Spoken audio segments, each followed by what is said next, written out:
Hello বন্ধুরা, welcome to another mini blog. তো দেখতে হয়েছে অনেকদিন পর পেয়েছি আমাদের সেই দাদুকে, ভাইরাল ম্যান আমাদের।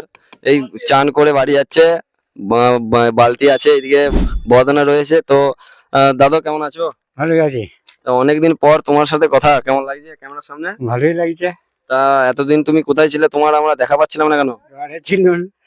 ঘরে থাকলে হবে, আমাদেরকে তো মাঝে মধ্যে দেখা সাক্ষাৎ দিতে হবে নাকি?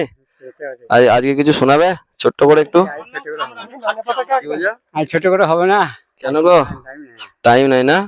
তাহলে আজকে ওই অবধি থাকলো। আর হ্যাঁ, দাদু আমাদের খুব এমনি ভালো লোক। ঠিক আছে, যাও তাহলে, সাবধানে থাকবে। হ্যাঁ, পয়সা তো পাচ্ছি। কি জ্বালা বলছে আমাদের জন্য, যে তোরা পয়সা তো পাচ্ছিস, আমাকে দিচ্ছিস। 117টা সাবস্ক্রাইবার লাগে, আমি ভয় না পাচ্ছি। তো যাই হোক, চলো। হ্যাঁ, দাদুর মতো বলেছে যেমন জানে। হ্যাঁ।